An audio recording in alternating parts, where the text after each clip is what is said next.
Sering kita mendengar kata konferensi pers. Sebenarnya, tahu nggak sih apa itu konferensi pers dan tujuannya apa? Bersama Bapak Nufransa Wirasakti, kita akan coba bahas tentang seluk-beluk konferensi pers, tujuan, tata cara, hingga lembar informasi yang biasa kita sebut dengan istilah press release. Yuk kita simak.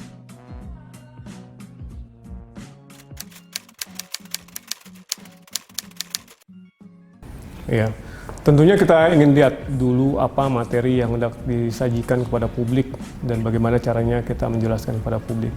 Kalau misalnya dia sifatnya adalah sesuatu yang rutin, kemudian juga banyak angka dan juga memberikan informasinya cukup dengan mungkin bisa kita kemas dalam 3-4 paragraf, kita cukup pakai rilis biasa ya, sehingga orang dengan mudah bisa membaca dan juga langsung memahami bahwa ini ada, misalnya contohnya ada peraturan baru. Oh, ini peraturannya seperti ini, kenapa latar belakangnya, kemudian apa dampaknya kepada masyarakat dan lain sebagainya. Tapi kalau kita anggap bahwa sesuatu itu harus dijelaskan dengan detail, kemudian juga mungkin akan ada pertanyaan-pertanyaan terkait kebijakan yang hendak kita publikasikan, kita pilih press conference supaya ada interaksi antara kita dengan publik, dengan diwakili oleh media, dan juga kita punya kesempatan luas untuk menjelaskan secara lebih detail mengenai kebijakan publik yang hendak kita sampaikan. Nah, biasanya untuk yang hal-hal yang sifatnya agak resmi juga kita pakai press conference. Contoh misalnya kita kan tiap berapa bulan sekali ada yang namanya rapat Komite Stabilitas Sektor Keuangan yang dihadiri oleh Menteri Keuangan, kemudian juga Gubernur Bank Indonesia, Ketua Dewan Komisioner OJK, Ketua Dewan Komisioner LPS. Itu kita pasti preskon karena membutuhkan artikulasi dari pemegang kebijakan untuk meyakinkan bahwa kondisinya saat ini either stabil, nggak stabil, bisa dipertahankan atau tidak. Jadi itu juga membuka ruang buat media untuk bertanya. Tidak cukup hanya dengan press release. Tapi kalau misalnya bentuknya mungkin penjualan surat berharga, itu kan ada penjualannya jumlahnya sekian, kemudian yang menawar sekian, yang dibeli sekian, itu cukup dengan press release biasa. Atau misalnya contoh lagi kurs rupiah untuk pajak, nah itu kan udah rutin, kemudian juga hanya angka sedikit, itu kita pakai release biasanya.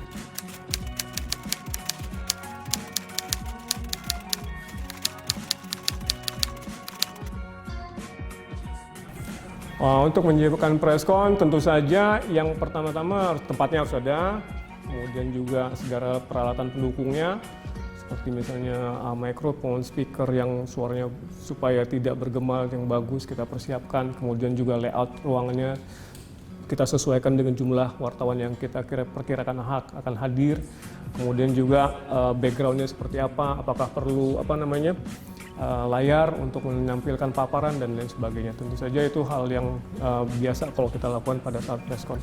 Dan yang paling susah biasanya adalah mengatur waktu kalau misalnya preskon itu dihadiri oleh para petinggi yang mungkin harus kita arrange waktunya supaya bisa datang bersamaan. Contohnya tadi, misalnya preskon untuk KSSK tadi, menghadirkan Menteri Keuangan, Gubernur BI, Ketua Dewan Komisioner OJK dan LPS itu nggak mudah menyatukan waktunya. Itu yang agak susah sehingga kadang-kadang meleset waktunya. Kita udah misalnya kita tentukan kita mau preskon hari Senin, katanya mereka atau ada yang dipanggil presiden atau yang pergi sehingga harus diubah. Nah, yang agak sulit itu. Kemudian yang juga yang paling penting adalah materinya sendiri yang sudah kita sampaikan kepada publik itu seperti apa.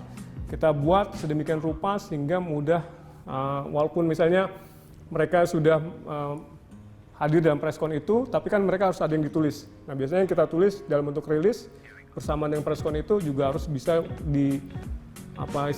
dicerna oleh mereka sehingga ketika menuliskannya ke dalam pemberitaan itu akan lebih mudah bagi mereka dan juga lebih mudah dibaca oleh publik.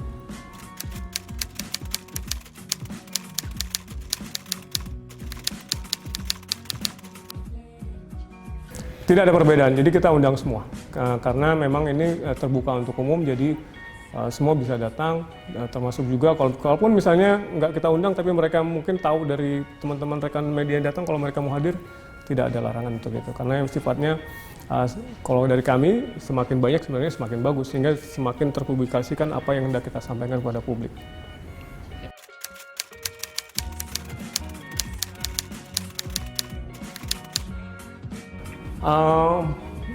Tentu saja untuk membuat press release yang baik kita harus mengemasnya dengan perfect gitu ya. Terutama yang pertama tentu saja key message yang mau kita sampaikan kepada publik itu apa, pesan utamanya seperti apa. Jangan sampai nanti kita udah buat bagus sedemikian rupa tapi pesan utamanya nggak nyampe. Itu yang pertama. Kemudian yang kedua, kita kemas sedemikian rupa supaya press release itu bisa dicerna langsung oleh media, sehingga kalaupun mereka katakanlah males gitu ya untuk membacanya, mereka tinggal copy paste langsung bisa masuk ke media yang mereka kerjakan gitu. Jadi kita buat bahasanya jangan terlalu sulit, kemudian juga bisa dicerna dengan mudah dan bisa mudah dipahami.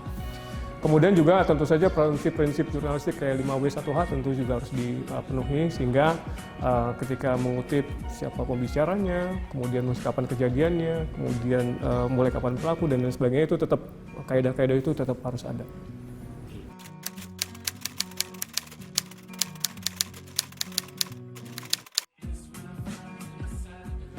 Nggak ada pakem khusus ya, tapi kalau misalnya ini biasanya kita taruh judulnya yang pertama harus eye catching gitu ya, supaya menarik untuk orang membacanya, sehingga biasanya kan kalau orang sekarang memang nggak banyak membaca sampai detail dalam gitu. Jadi pertama judulnya menarik, kemudian juga paragraf 1, paragraf 2 kita usahakan memang poin utamanya udah nyampe di situ. Jadi ketika pun mereka misalnya baca nggak sampai selesai, mindset mereka udah masuk di situ bahwa poin utamanya itu ada di situ. Jadi key message biasanya nggak jauh dari paragraf pertama, poin utama yang hendak kita sampaikan. Baru nanti detailnya itu misalnya angka, kemudian detail yang sifatnya laporan-laporan, itu mungkin di berikutnya, baru nanti penutup di paling belakang.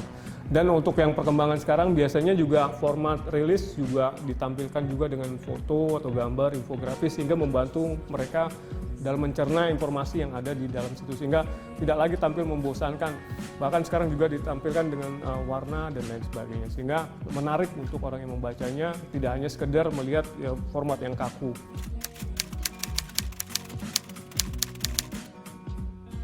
Nggak ada hari khusus ya sampai sekarang ini, nggak ada primbonnya tuh. Tapi intinya pertama kita biasanya menghindari bentrok sama yang sudah fix jadwalnya. Misalnya contohnya BPS suka mengeluarkan konferensi pers pada hari-hari tertentu, mereka udah patok tuh awal bulan, kemudian RDG-nya Bank Indonesia di tengah bulan, sehingga kita mengusahakan akan jam dan waktunya tuh nggak bentrok sama mereka, supaya pemberitaannya juga mereka cukup waktu untuk datang ke kami, cukup waktu juga untuk datang ke mereka, karena core pemberitaan ekonomi biasanya dari kita bertiga terkait dengan kondisi ekonomi makro. Kemudian yang kedua juga terkait dengan momentum, biasanya bukan lebih ke hari tapi momentum. Misalnya katakanlah kita mau mengeluarkan peraturan yang berlaku misalnya per 1 Januari 2020 gitu.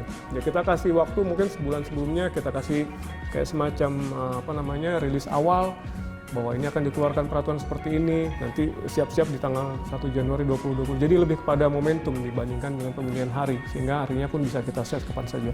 Kemudian yang ketiga juga tadi, kesediaan waktu dari menterinya sendiri, karena kadang-kadang kalau kita respon dengan dipimpin langsung oleh menteri, jadwal beliau kan sangat padat, jadi sangat tergantung oleh jadwal beliau. Jadi nggak ada pilihan hari-hari tertentu untuk ini. Tapi sejauh ini kita agak menghindar kalau Jumat sih, itu aja yang kita hindari. Karena kalau Jumat, apalagi Jumat sore, biasanya kan Sabtu pemberitaannya udah nggak terlalu padat sepanjang kayak weekdays gitu. Dan biasanya baru diberitakan Senin, yang which is udah agak telat pemberitaan. Itu aja.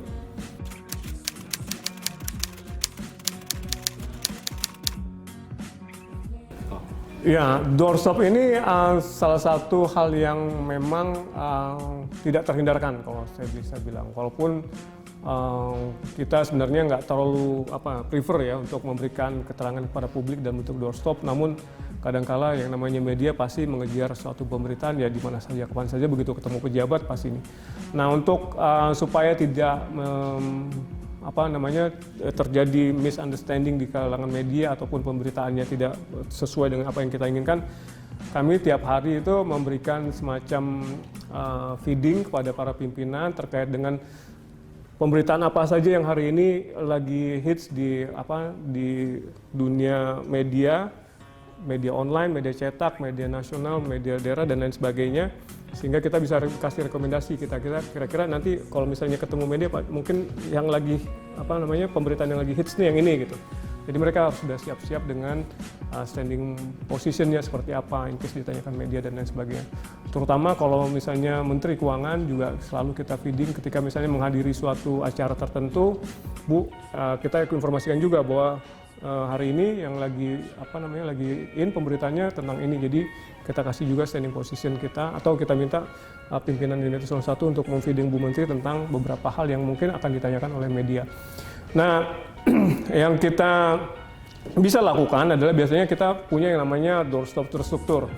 Ya, jadi kalau misalnya ada contoh, misalnya ada kegiatan pertemuan gitu dengan antara menteri kita dengan pejabat tinggi mana gitu, menteri ataupun pimpinan lembaga, ketika misalnya keluar ruangan atau keluar dari kantor, kita giring supaya kita semuanya tuh nanya secara formal gitu terkait dengan hal-hal yang sifatnya memang sudah dalam pembicaraan, jadi nggak lari jauh dari apa yang dibicarakan sebelumnya. Kan kadang-kadang acaranya apa, nanyanya apa, nanti yang diberitakan apa lagi. Nah itu yang cukup kita hindarkan untuk hal-hal yang situ. Tapi yang paling penting adalah kami selalu memfeeding kira-kira informasi apa yang ingin ditanyakan wartawan pada hari ini. Itu setiap hari kita infokan, sehingga ketika misalnya wartawan nanya kepada pejabat tinggi, pejabat eselon 1 kemudian atau eselon 2, mereka juga mengerti apa kondisi yang sedang sekarang, kemudian juga harusnya mereka mempersiapkan diri misalnya kalau ditanyakan tentang hal yang mendadak ditanyakan pada saat doorstop. Nah, sudah tahu kan tentang konferensi pers dan hal-hal apa saja yang terkait dengan konferensi pers? Semoga memberikan manfaat buat kita semuanya.